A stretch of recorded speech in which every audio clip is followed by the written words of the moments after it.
Welcome, fellow explorers. I invite you to join me on an extraordinary journey, a descent into a world that covers more than 70% of our planet, yet remains almost entirely unknown. We're plunging beneath the waves, into the silent, liquid realm of the deep ocean. It's a place of profound mystery and breathtaking beauty, a world where sunlight struggles to penetrate, and the pressures are immense. Here, secrets lie dormant for centuries, even millennia. Down in these fathomless depths, history is not lost, but preserved. Sunken cities, ancient technologies, geological wonders. Each discovery offers a tantalizing glimpse into a past we thought was gone forever. Our first descent takes us to the waters off the coast of Japan, near the island of Yonaguni. Here, just beneath the surface, lies a structure that has baffled scientists and historians for decades. It's a colossal formation of rock, stretching across the seabed like a sleeping giant. Known as the Yonaguni Monument, its sheer scale is staggering. We find ourselves drifting over immense flat terraces, towering steps, and sharp geometric angles that seem too perfect, too deliberate to be the work of nature alone. It feels as though we're exploring the ruins of a submerged prehistoric city. The debate rages on. Geologists point to the sandstone's natural tendency to fracture along horizontal planes, suggesting that powerful ocean currents and tectonic activity could have sculpted these remarkable shapes over millennia. They argue that what we see are merely pseudo-facts, tricks of light and shadow on a natural formation. Yet, the precision is haunting. One can almost trace the lines of what could be walls, pillars, and even a grand staircase leading up to a high platform, as if designed for ancient rituals. It's a compelling, almost irresistible idea. Could this truly be a remnant of a lost civilization, a culture swallowed by the sea some 10,000 years ago? We leave the Pacific and travel back in time to the Mediterranean Sea. In the year 1900, sponge divers near Antikythera stumbled on a Roman-era shipwreck. Buried within its decaying hull, amid statues and pottery, they found a corroded lump of bronze. It was unassuming. For decades, it sat in a museum, its secrets locked away by time and salt water. But slowly, painstakingly, science began to reveal the truth. Using advanced X-ray and scanning technology, researchers peered inside the calcified layers. What they found was astonishing. Interlocking bronze gears, dials, at least 37 of them arranged with impossible precision. This was the Antikythera mechanism, an astronomical calculator of breathtaking sophistication. Its dials could predict the positions of the sun, the moon, and the 5 known planets. It could forecast eclipses with remarkable accuracy. It even tracked the 4-year cycle of the ancient Olympic Games. To hold a model is to hold a miracle of human intellect, a testament to genius we thought lost. The Antikythera mechanism forces us to rethink ancient technology. It reveals a lineage of scientific thought more advanced and continuous than assumed. The shipwreck that claimed it also preserved it, a singular survivor, a ghost of ancient engineering. Our journey now takes us to the cold, dark waters of the Baltic Sea, a region rich with maritime history and countless shipwrecks. In 2011, a team of Swedish oceanographers, the Ocean X team, were surveying the seabed with sonar. There, at a depth of nearly 300 feet, was a massive circular object almost 200 feet in diameter. It was perfectly round, with features that suggested it was not a natural rock formation. The initial sonar images were captivating: rigid lines, smooth surfaces, and what looked like a long runway or trench leading up to it. They reported that their electrical equipment malfunctioned whenever they were directly above the object, only to start working again once they moved away. Divers who reached the Anomaly described a massive, rounded stone-like structure, raised above the seabed on what looked like a pillar covered in a layer of soot. Samples were analyzed. Some geologists concluded it was a glacial deposit, a rock dragged and shaped by ancient ice sheets. Yet the strange shape, the runway, and reported interference kept other theories alive. Secret weapons, natural gas vents, or something not of this world. To this day, the Baltic Sea anomaly remains an enigma, a perfectly circular question mark on the seafloor. We now travel to the coast of Egypt, to Abu Qir Bay. For centuries, ancient texts spoke of a great and prosperous port city called Heracleion, also known by its Egyptian name, Thonis. It was described as the gateway to Egypt, a bustling hub of trade and religion, long before the founding of Alexandria. That is, until the year 2000, when Frank Gaudio and his team made a discovery that would bring the legend to life. Following clues from classical texts, Gaudio and his team began systematically surveying the bay, and then they found it, an entire city, buried under sand and mud. The lost city of Heracleion was real. Colossal 16-foot statues of gods, pharaohs, and queens were found lying on the seabed, their stone faces staring up into the watery gloom.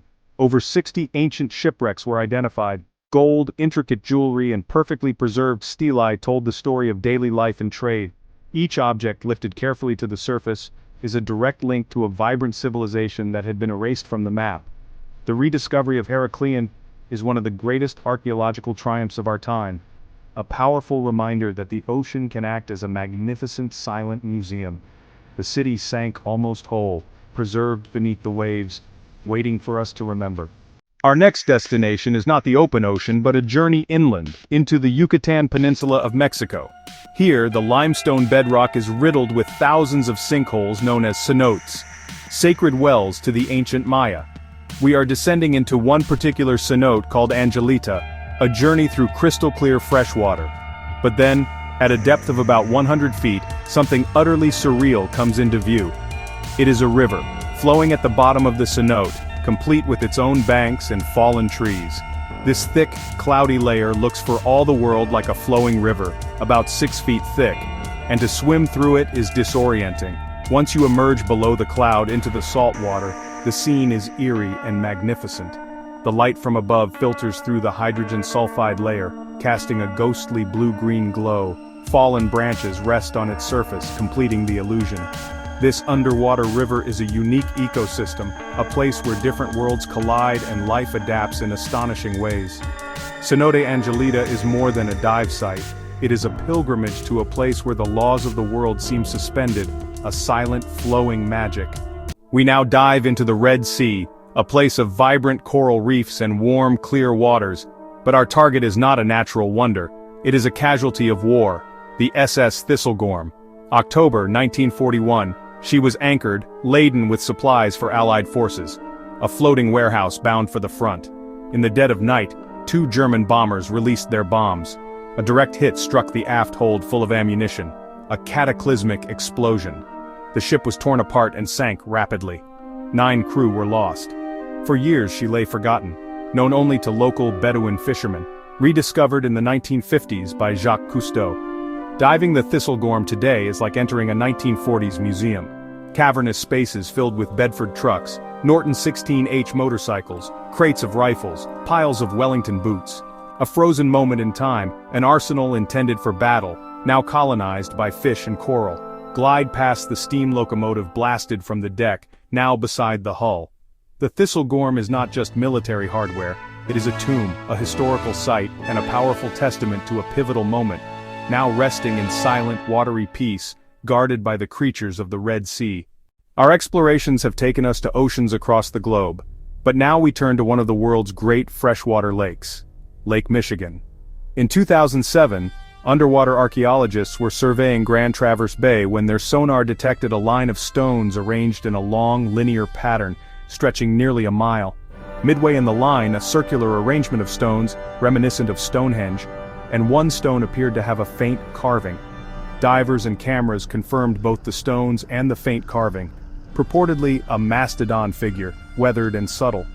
If true, it suggests the structure was built when lake levels were much lower, during the post-ice age when humans coexisted with mastodons, making it potentially one of the oldest sites in the Americas.